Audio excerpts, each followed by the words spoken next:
Guys, welcome back. BDCKR here, and we're back with our weekly recap of all things Injustice. Current challenge, Killer Frost Prime. It's a 1-week repeat. Required characters are Joker, Nightwing, and Superman, who are available at the cheapest level as silver, bronze, and gold characters in the store, respectively. Her passive is Best Served Cold, dampens all opponents' power generation by 50%. She's got 850 attack and 1200 health. And she was last available March the 3rd, 2022. And despite having lower stats and most of her stats in health, which we personally don't like, she is still absolutely relevant. Power dampening is an important strategy, and despite the presence of Tantu Totem, which is not affected by power dampening, it still makes a big difference in fights. I know that when I'm facing her, I don't like to see her with 2 bars of power because of the unblockable damage at the end of her special 2. Necron Scythe has made her maybe a bit more interesting with boosted damage against frozen opponents, but maybe not interesting enough to make her the main damage dealer because a lot of the damage happens before she freezes her opponent. And this is clearly out of the 2 Killer Frost skins, this is the better of the 2, or this is the best Killer Frost. So what makes her better than Regime Killer Frost? Alright, so Regime Killer Frost has heal dampening instead of power dampening, and Regime Killer Frost will get power dampening only after she does her special 1. And since everybody generates power dampening is actually more important, and since only specific characters and specific gears, which you may or may not face in any given fight, only a small number of them, only some specific ones, involve healing, power dampening is way better than heal dampening, healing dampening. So the video you're watching now as a background to this is a demonstration of how good a pairing she is with Earth 2 Solomon Grundy, who dampens power generation even more. A bit of sort of oral history of Injustice was that when she was first introduced, she would do super quick tag-ins and tag-outs, faster than should have been allowed for the cooldown period. It made her especially difficult to handle as an opponent, and when she was introduced at that time, she was in some ways almost as difficult as, say, Arkham Origins Deathstroke or Raven or maybe even Luchador Bane to deal with. Still great though. So link in the description to some Killer Frost multiplayer teams. This is the 136th week of a repeating pattern that first appeared in May 2020. We have had 3 complete runs of a 43-week cycle, plus this is the 7th week of the 4th cycle. And if the pattern holds, next week is going to be Kandak Black Adam. Also, 23 characters still missing. This week's multiplayer reward is Gloves of Azrael, which becomes Gauntlets of Azrael. It is when maxed out, there's a 30% health increase. There's a 95% life drain chance on Combo Ender. And when evolved, there's a 95% life drain chance to teammates on Combo Ender. Last available May 26, 2022. That is 104 weeks in a row of a consistent pattern.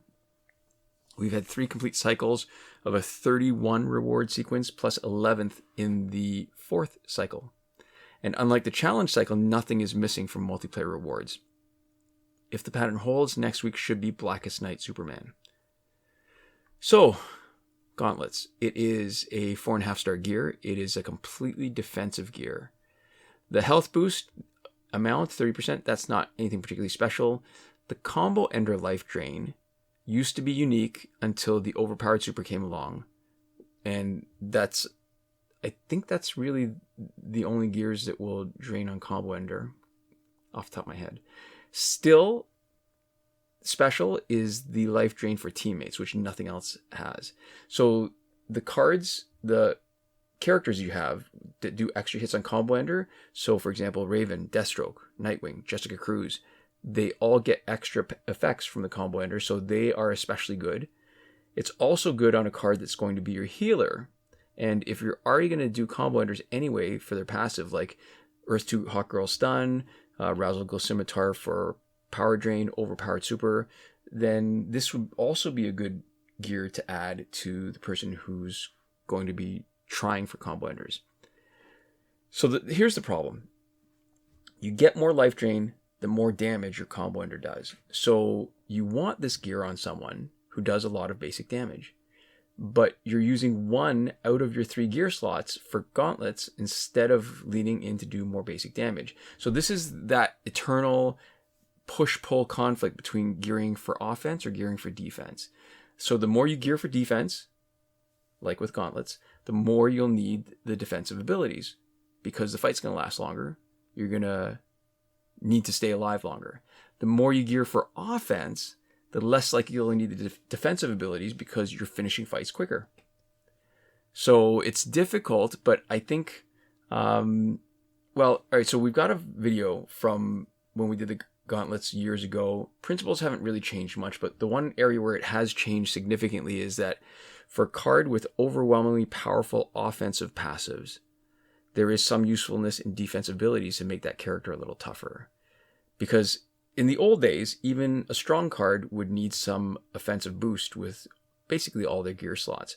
But someone like Flashpoint Batman, or maybe even Batman Ninja Catwoman, can push out a huge amount of basic damage, even with only 2 slots to boost basic damage and crit chance.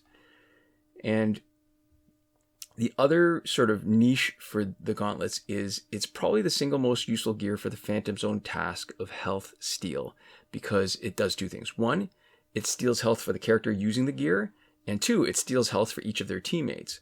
So if you use it at the beginning of a fight and you steal some health, you will get 3 times the benefit of the amount of health actually stolen.